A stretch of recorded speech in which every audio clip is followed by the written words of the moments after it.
இந்த நாட்டு ராணுவம் இளமையாக இருக்க வேண்டும். உலக நாடுகளில் இது போன்ற திட்டங்கள் இருக்கிறது. அதனால் உலக நாடுகளுடன் கம்பீட் செய்வதற்காக இந்திய ராணுவம் கொண்டு வந்த ஒரு ஐடியாவை நான் அப்ரூவ் தான் செய்தேன். யாருக்குமே பென்ஷன் கொடுக்க தேவையில்லை. ராணுவத்திற்கும் நீங்க பென்ஷனை கொடுக்க மாட்டீர்களா? யாருக்காக இந்த நாட்டில் இருக்கக்கூடிய பணத்தை ஒதுக்கி வருகிறீர்கள்? யாருக்காக டாக்ஸேஷனை நீங்க வாங்கி வருகிறீர்கள்? இந்துஸ்தான் ஏரோநாட்டிக்கல் லிமிடெட் அந்த கம்பெனி கையிலிருந்து அந்த ப்ராஜெக்டை பறித்து ரிலையன்ஸ் டிஃபென்ஸ்க்கு நீங்க கொடுத்திருக்கிறீர்கள். ஆண்டாண்டுகளாக இந்த நாட்டு சேவையில் இந்த பப்ளிக் கம்பெனி PSU இருக்கிறது. ஆனால் அவர்கள் கையில் இந்த ப்ராஜெக்ட் போகக்கூடாது. உங்களுடைய குஜராத் பார்ட்னர், குஜராத் லாபியை சார்ந்தவர் அவருக்கு இந்த விஷயம். வணக்கம். பிரைம் மினிஸ்டர் மோடியை காணவில்லை. தி பிரைம் மினிஸ்டர் இஸ் மிஸ்ஸிங். இதை சார்ந்த இன்னொரு தொகுப்பை நேற்று இரவு நாங்கள் போட்டிருந்தோம். இந்த நாட்டில் கேட்கக்கூடிய பல்வேறு கேள்விகளை உங்களுக்காக நாங்கள் கேட்டிருந்தோம். இன்னைக்கு மீண்டும் ஒரு முறை அடுத்த கேள்வி. பிரைம் மினிஸ்டர் மோடி திடீர் என்று நேற்று முளைத்து விட்டார். பிரைம் மினிஸ்டர் மோடியை கடந்த 49 நாட்களாக எந்த கோதி மீடியா ஒளித்து வைத்திருந்ததோ, அதே பிரைம் மினிஸ்டர் மோடியை எந்த ஆளும் அரசாங்கம் ஒதுக்கி வைத்திருந்ததோ, பிரைம் மினிஸ்டர் மோடி மக்களுக்கு முன்பு வந்துவிடக்கூடாது, பிரைம் மினிஸ்டர் மோடிக்கு எதிராக எழுப்பக்கூடிய கேள்விகள், அந்த எதிர்ப்பு வரக்கூடிய 3 மாநில தேர்தலிலும் வெடித்துவிடும் என்று நம்பி வந்தார்களோ, அதே பிரைம் மினிஸ்டர் நேற்று கார்கில் திவஸை ஞாபகப்படுத்தி பல்வேறு வார்த்தைகளை பேசியிருக்கிறார், பல்வேறு விஷயங்களை எடுத்து காட்டியிருக்கிறார். இதில் மிக முக்கியமான வார்த்தை என்ன? அக்னிவீர் திட்டம். இந்த திட்டம் படி 4 வருடத்தில் ஒரு இளைஞர் ரிட்டையர் ஆகி வீட்டுக்கு திரும்பி விடுவார். இந்த அக்னிவீர் திட்டம் படி அரசாங்கம் அவருக்கு என்ன கொடுக்கிறது? பென்ஷன் கொடுக்கிறதா? கிடையாது. சரி, மருத்துவ உதவி கொடுக்கிறதா? கிடையாது. சரி, ஒரு கேன்டீனில் போய் தன்னுடைய ராஷனையாவது நீங்க வாங்க முடியுமா? கிடையாது. இன்சூரன்ஸ் அதுவும் கிடையாது. எந்த வங்கியில் உங்களுடைய சம்பளம் வருகிறதோ அந்த வங்கி உங்களுக்கான அந்த இன்சூரன்ஸ் ஒதுக்கி கொடுக்கிறது, வேற எதுவும் கிடையாது. 4 ஆண்டுகளுக்கு பின்பு நீங்க என்ன எடுத்து செல்கிறீர்கள்? 20 லட்சம் 40 லட்சம் நீங்க எடுத்து சொல்லலாம் என்று கூறக்கூடிய இதே அரசாங்கம் நேற்று ஒரு புதுவிதமான எக்ஸ்கியூஸை எடுத்து காட்டியிருக்கிறது. பிரைம் மினிஸ்டர் மோடி அக்னிவீர் திட்டத்தை நாங்கள் கொண்டு வரவில்லை என்று மறுத்துவிட்டார். இந்த ஐடியா இந்தியன் ஆர்மியில் இருந்து வெளிவந்த ஒரு ஐடியா என்று கூறிவிட்டார். எந்த இந்தியன் ஆர்மி அது? எந்த ராணுவ ஆபீசர் அவர்? யார் இந்த ஐடியாவை கொண்டு வந்தார்? எந்த விதமான விளக்கமும் நாங்கள் கொடுக்க மாட்டோம். இந்தியன் ஆர்மியிலிருந்து வந்த ஒரு கோரிக்கை நாங்கள் அதில் கையெழுத்து போட்டு பாஸ் செய்து விட்டோம். இந்த வார்த்தையை பேசி அடுத்த நிமிடத்திலிருந்து பிரைம் மினிஸ்டர் மோடியை ஒட்டுமொத்த எதிர்கட்சிகள், ஒட்டுமொத்த இந்தியா அலைன்ஸை சார்ந்த நபர்கள் கார்னர் செய்ய தொடங்கிவிட்டார்கள். மீண்டும் ஒரு முறை அந்த மஷ்ரூம் ஒழித்ததே அதே போன்று உள்ள ரிவர்ஸ் ஆகி போய்விட்டது பிரைம் மினிஸ்டர் மோடியுடைய இந்த ஸ்டேட்மெண்ட். பல்வேறு நபர்களை அவரை காப்பாற்றுவதற்கு முன் வந்தால் கூட அவர்களால் பதில் கொடுக்க முடியவில்லை. 17 ஆண்டுகள் ஒரு ராணுவ வீரருடைய சர்வீஸ் இருந்தது. அதில் பென்ஷன் கிடைக்கும், வாழ்க்கை முழுவதும் பென்ஷன் கிடைக்கும், அவருடைய குடும்பத்திற்கு அந்த பென்ஷன் கிடைக்கும். வாழ்க்கை முழுவதும் ஆர்மி ஆபீசர், ஆர்மியுடைய ஜவானாக இருந்தால் கூட அவருக்கு மருத்துவ உதவி கிடைக்கும். அவருடைய குழந்தைகளுக்கு இராணுவத்தில் மீண்டும் ஒருவரை சேருவதற்காக அல்ல இராணுவ பள்ளிக்கூடங்களில் படிப்பதற்காக பல்வேறு வாய்ப்புகள் கிடைக்கும். அப்படி இராணுவ வீரர் உயிரிழந்து விட்டார், அவருக்கு தியாகி என்கிற பட்டம் கிடைக்கும். மிக முக்கியமான விஷயம். பணத்திற்காக இந்த நாட்டு இராணுவ வீரர்கள் இந்த நாட்டு எல்லைகளை காப்பாற்றி வருகிறார்கள் என்று நினைக்கிறீர்களா? இந்த நாட்டு ஏழைகள் எந்த அளவில் இந்த நாட்டிற்கு கூடிய விவசாயிகள் இந்த நாட்டை பாதுகாத்து வருகிறார்களோ அதே அளவில் இந்த நாட்டு இராணுவ வீரர்கள் அவர்களும் இந்த நாட்டு எல்லைகளை பாதுகாத்து வருகிறார்கள். யார் இந்த ஜவான்கள் என்று நீங்க பார்த்தீர்கள்னா அனைவருமே விவசாய வீட்டில் பிறந்து வளர்ந்த நபர்கள். அவர்களுக்கு வேற வேலை வாய்ப்பு கிடைக்கவில்லை என்று கிடையாது. இந்த நாட்டு மண்ணுடன் அவர்களுடன் இருக்கக்கூடிய அந்த பிடி, அந்த உணர்வு, அதை வெளிக்காட்டுவதற்காக இராணுவத்தில் ஒருத்தர் விவசாயத்தை பார்த்தால் இன்னொரு மகனை இராணுவத்திற்கு அனுப்பக்கூடிய பல்வேறு பெற்றோர்களை நாம் இன்னைக்கு ஞாபகப்படுத்தி பார்க்க வேண்டும். எந்த கார்கிலை பற்றி, எந்த கார்கில் திவஸில் பிரைம் மினிஸ்டர் மோடி பேசினாரோ அதே கார்கிலை வெற்றி தேடி கொடுத்த இராணுவ வீரர்கள் இதே ஓல்ட் ஏஜ் இராணுவ வீரர்கள் மட்டும்தான். அதாவது 17 வயதில் நீங்க ராணுவத்தில் போய் சேரலாம். 17 ஆண்டுகள் உங்களுடைய சர்வீஸ் இருக்கும். அப்போ ஒரு 36ல இருந்து 38 வயதில் நீங்க ரிட்டையர் ஆகி வீட்டுக்கு திரும்பி விடுவீர்கள். 38 வயதிற்கான ஒரு ராணுவ வீரர் அதற்கு பின்பு, அதாவது தன்னுடைய மிகப்பெரிய வாழ்க்கையை நடத்தி முடித்து விடுவார். தன்னுடைய குழந்தைகளுக்கு, தன்னுடைய குடும்பத்திற்கு பணத்தையும் சேர்த்து விடுவார். அதற்கு பின்பு பென்ஷன் இருக்கும். 38 வயதிற்கு மேல அவர் ஏதோ ஒரு இடத்துல போய் வேலை பார்த்தாலே போதும், தன்னுடைய குடும்பத்தை நன்றாக பார்த்துக் கொள்ளலாம். ஆனால் இந்த இடத்தில் அக்னிவீர் திட்டத்தை நாங்கள் கொண்டு வரவில்லை என்று கூறிய இதே பிரைம் மினிஸ்டர் மோடி 4 வருடத்தில் இதே இளைஞர்கள் வீட்டுக்கு திரும்பி விடுவார்கள், அவர்கள் கையில் இருக்கக்கூடிய அந்த வேலை வாய்ப்பு பறிபோய்விடும் என்கிற இந்த விஷயத்தை எத்தனை பேர் உணர்கிறீர்கள்? 17 வயதில் ஒரு அக்னிவீரை நீங்க தேர்வு செய்கிறீர்கள். 21 வயதில் அவர் வீட்டுக்கு திரும்பி விடுகிறார். அந்த 3-4 வருடம் மிக முக்கியமான வருடம் ஒரு நபருடைய வாழ்க்கையில். அதில் அவர் கிராஜுவேட் ஆகலாம், படிக்கலாம், ஒரு இன்ஜினியர் ஆகலாம், மற்ற விஷயங்களில் போய் சேரலாம். நீங்க ஒரு ராணுவ வீரரை அந்த 4 வருடத்தில் நீங்க ராணுவ போர்க்களத்தில் இறக்கி விடுகிறீர்கள். இதற்கு வந்து விடுங்கள். சாதாரணமாக நீங்க பார்த்தீர்கள்னா, நீங்க தமிழ்நாடு போலீஸா எடுத்துக்கொள்ளுங்கள், டெல்லி போலீஸ் எடுத்துக்கொள்ளுங்கள், கர்நாடகா போலீஸ் எடுத்துக்கொள்ளுங்கள், ஹரியானா போலீஸ் எடுத்துக்கொள்ளுங்கள். இன்டர் சிட்டி, அதாவது ராணுவ வீரர்கள் எந்த மிக முக்கியமான மிக சீரியஸ் சிச்சுவேஷனில் இந்த நாட்டு பார்டர்ஸ்களை காப்பாற்ற வருகிறார்கள், அது போன்ற வேலை இங்க இருக்கக்கூடிய போலீஸ்காரர்களுக்கு கிடையாது.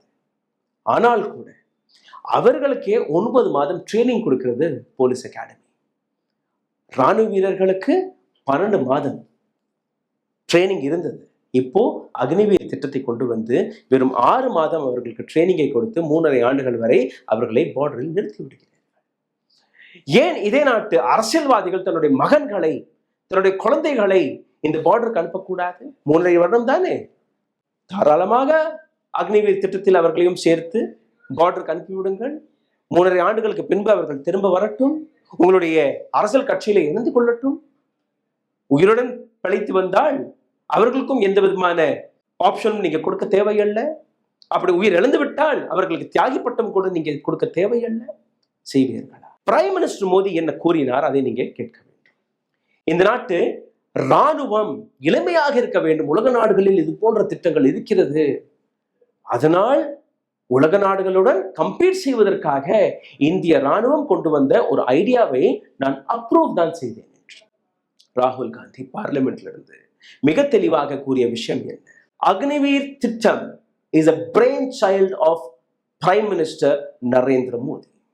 அக்னிவீர் திட்டம் பிரைம் மினிஸ்டர் மோடியுடைய மனதளவில் வெளிவந்த ஒரு திட்டம். இந்த நாட்டை நடத்த முடியாமல் திணறக்கூடிய இந்த அரசாங்கத்துடைய ஒரு சதி திட்டத்தை நீங்க பார்த்து வருகிறீர்கள். யாருக்குமே பென்ஷன் கொடுக்க தேவையில்லை. ராணுவத்திற்கும் நீங்க பென்ஷனை கொடுக்க மாட்டீர்களா? யாருக்காக இந்த நாட்டில் இருக்கக்கூடிய பணத்தை ஒதுக்கி வருகிறீர்கள்? யாருக்காக டாக்ஸேஷனை நீங்க வாங்கி வருகிறீர்கள்? ரிலையன்ஸ், முகேஷ் அம்பானியின் தம்பியான அனில் அம்பானி டெசோ ஏவியேஷன் வழியாக 42,000 கோடி ரூபாய்க்கான ஒரு ப்ராஜெக்டை ஒதுக்கி கொடுக்கிறீர்கள்.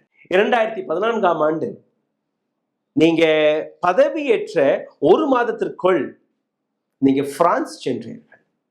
அதே பயணத்தில் கூடவே அனில் அம்பானியும் வந்தார்.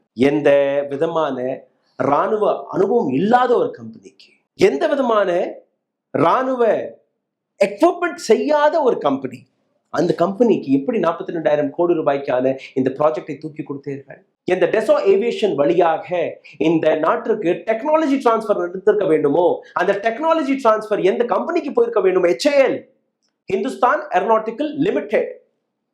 அந்த கம்பெனி கையிலிருந்து அந்த ப்ராஜெக்டை பறித்து ரிலையன்ஸ் டிஃபென்ஸ்க்கு நீங்க கொடுத்திருக்கிறீர்கள். எத்தனை போர்க்களை இவர்கள் சந்தித்திருக்கிறார்கள், எத்தனை எக்யூப்மெண்ட்ஸ்களை இவர்கள் பார்த்திருக்கிறார்கள், எத்தனை எக்யூப்மெண்ட்ஸ்களை இவர்கள் செய்திருக்கிறார்கள், தயாரித்திருக்கிறார்கள். ஒரு சைக்கிள் டயர் தயாரித்திருக்கிறார்களா? கிடையாது. ஆனால் இந்த நாட்டிற்கு சொந்தமான ஒரு பப்ளிக் லிமிடெட் கம்பெனி HAL கையிலிருந்து நீங்க அந்த ப்ராஜெக்டை பறித்து விட்டீர்கள். தேஜஸ் சூப்பர்சோனிக் ஏர்கிராஃப்ட், உலகத்தில் இருக்கக்கூடிய மிக அட்வான்ஸ்டான டெக்னாலஜியை இந்த நாட்டு HAL தான் கண்டுபிடித்து கொடுத்தது. பவன் ஹன்ஸ், த்ரூவ் போன்ற ஹெலிகாப்டர்களை இதை HAL தான் கண்டுபிடித்து கொடுத்தது. இந்த நாட்டில் இருக்கக்கூடிய சக்திமான் என்கிற ஒரு டேங்கரை அசோக் லேலண்டுடன் கைகோர்த்து அவர்கள் தான் தயாரித்தார்கள். டாடாவுடன் எத்தனையோ டாங்கர்ஸ்களை, எத்தனையோ மிசைல்ஸ்களை இதே HAL தயாரித்து வருகிறது. ஆண்டாண்டுகளாக இந்த நாட்டு சேவையில் இந்த பப்ளிக் கம்பெனி PSU இருக்கிறது. ஆனால் அவர்கள் கையில் இந்த ப்ராஜெக்ட் போகக்கூடாது. உங்களுடைய குஜராத் பார்ட்னர், குஜராத் லாபியை சார்ந்த அவருக்கு இந்த விஷயம். இன்னும் சொல்ல போனால் அடானி டிஃபென்ஸும் உள்ள வந்து விட்டது.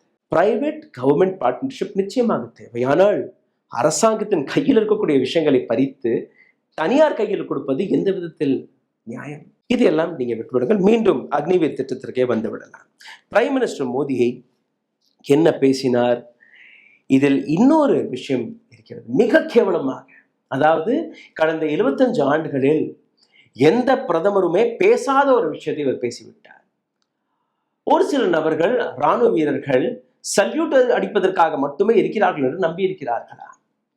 யாருமே ராணுவத்தை பார்த்து இந்த வார்த்தையை இன்னைக்கு வரை பேசவில்லை. ஒரு ராணுவ வீரர் சல்யூட் அடிக்கும் போது அது அவருடைய கண்ணியம், கட்டுப்பாடு, டிசிப்ளின் எடுத்து காட்டுகிறது.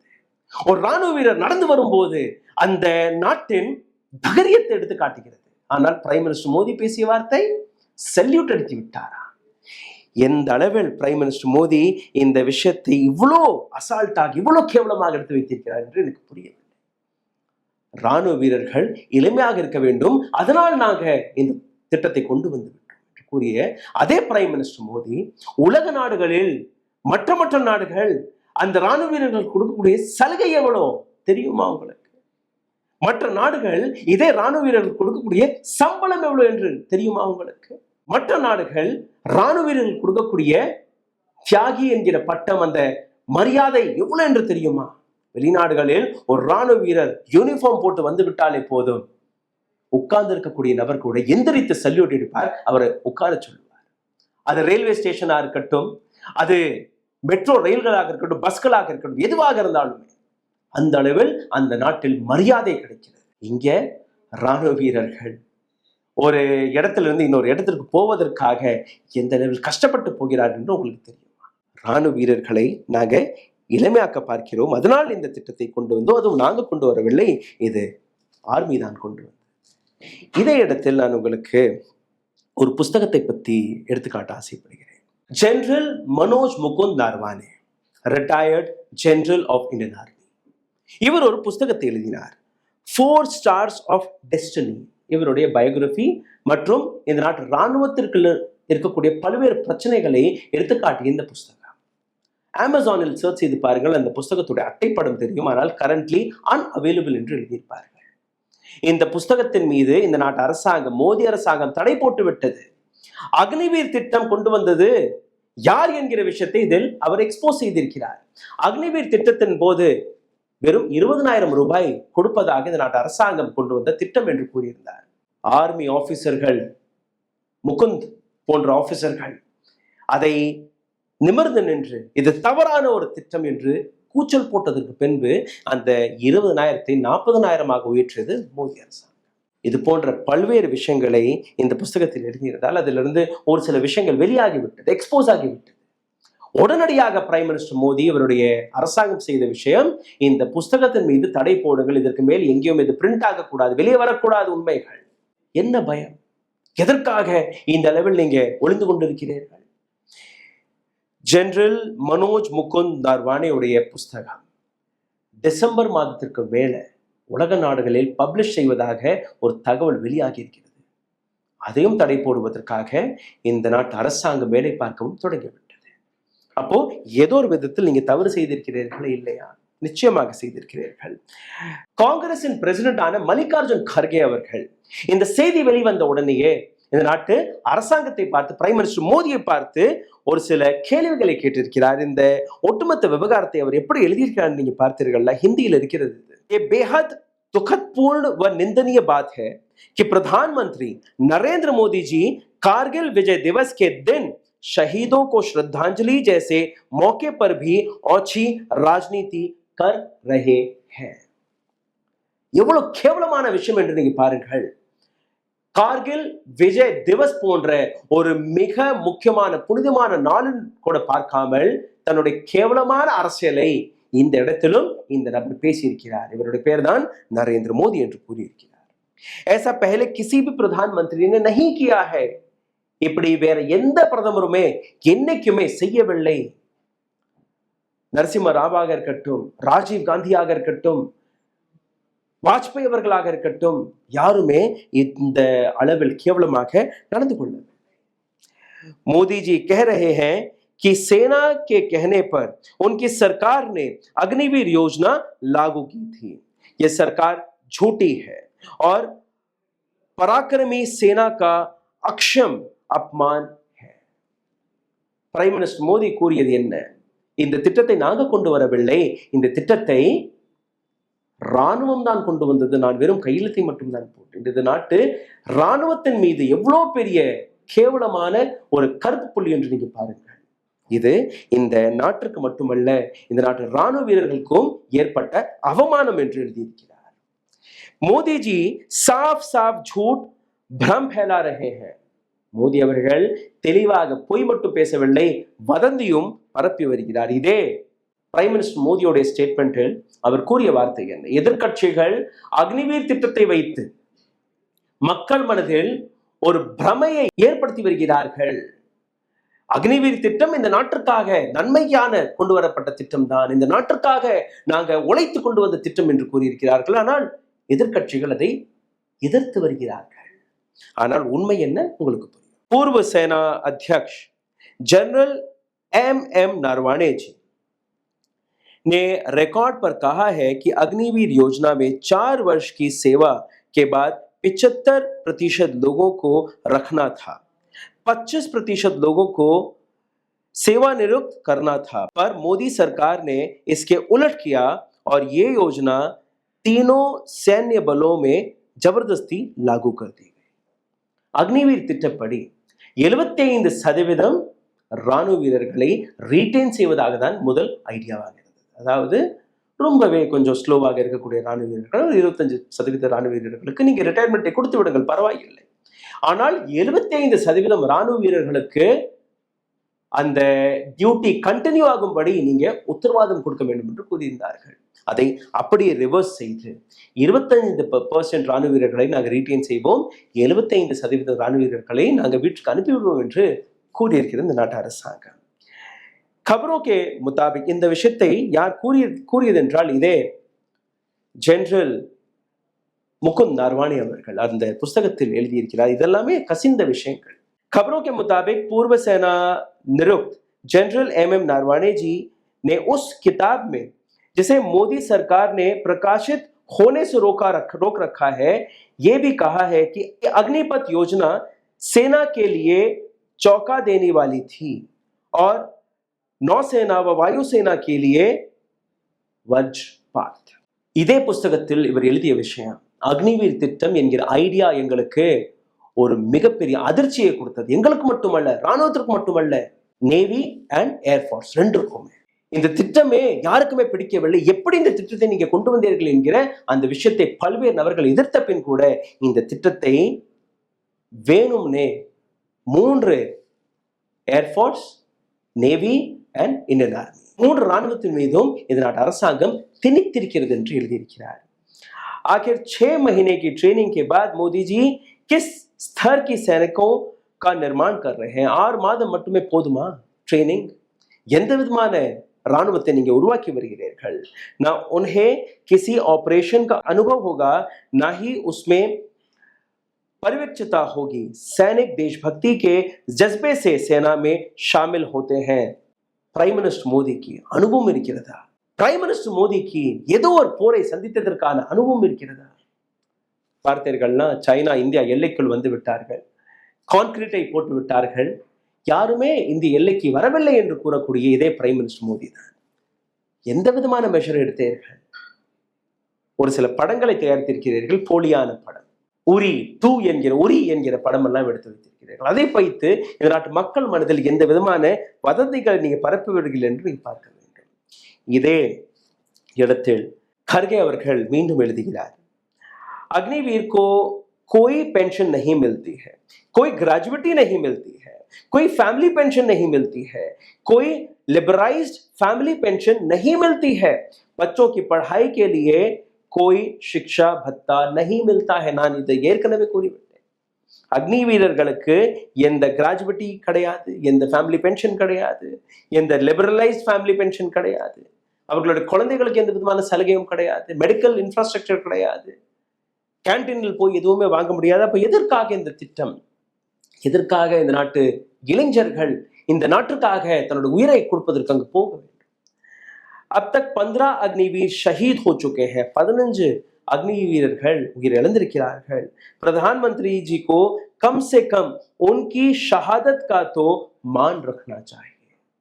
இந்த 15 நபர்கள் உயிரிழந்த அக்னி வீரர்கள் அவர்களுக்கான அந்த தன்மானத்தையாவது நீங்க பெற்றுக் கொடுப்பீர்கள் என்று நான் எடுத்து வைக்கிறேன். देश के युवाओं में अग्निवीर को लेकर बहुत ज्यादा गुस्सा है, कड़ा विरोध है. இந்த நாட்டு இளைஞர்கள் அக்னிவீர் திட்டத்தை எதிர்க்கிறார்கள், கடுமையாக எதிர்க்கிறார்கள், கோபத்தில் இருக்கிறார்கள்.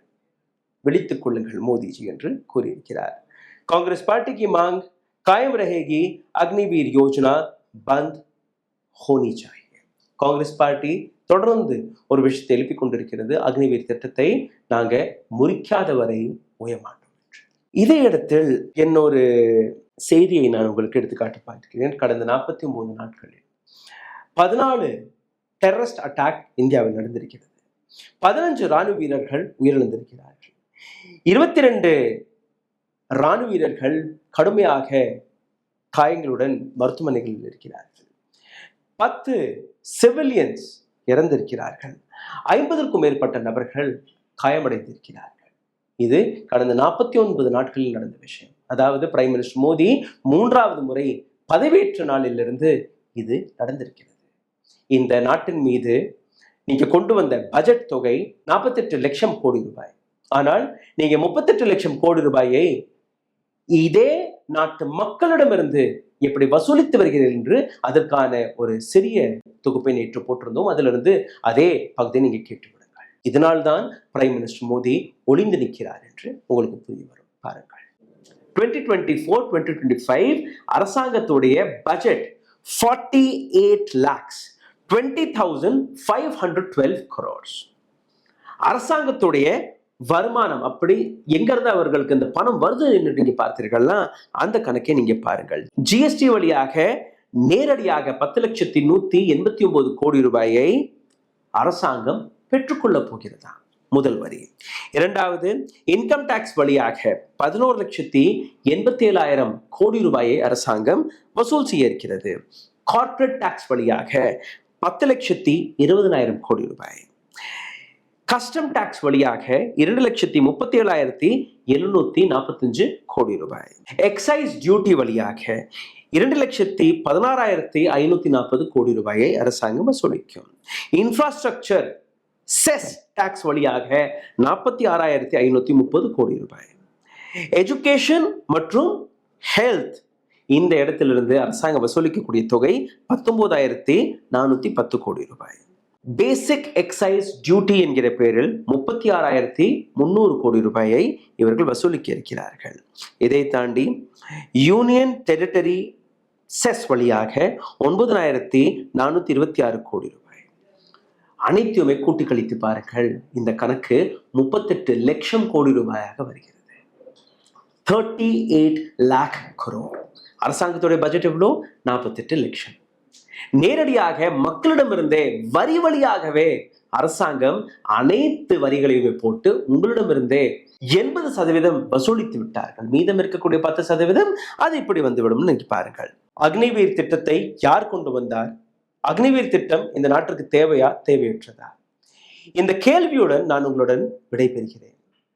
இந்த நாட்டு மக்கள் இந்த வீடியோவை உணர்ந்திருந்தீர்கள்னா தயவு செய்து பகிருங்கள். இந்த நாட்டின் எல்லைகளை மட்டும் ராணுவ வீரர்கள் காப்பாற்றுவதல்ல, இந்த நாட்டின் ஆன்மாவையும் காப்பாற்றி வருகிறார்கள். நன்றி, வணக்கம்.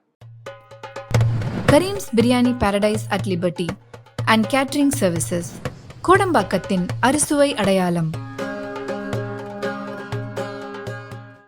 ஊடகம் கார்ப்பரேட் அரசியல்வாதிகளின் கைப்பாவையாக அடிமைகளாக இருந்தது போதும். இனி சாட்டை எடுத்து சுழற்றும் நேரம் வந்துவிட்டது. ஊடகம் பொதுமக்களாகிய உங்களுக்காக, உங்களாலேயே இயக்கப்பட வேண்டும். ஊடக சுதந்திரத்திற்காக உங்களின் பங்களிப்பை இன்றே அளித்திடுங்கள்.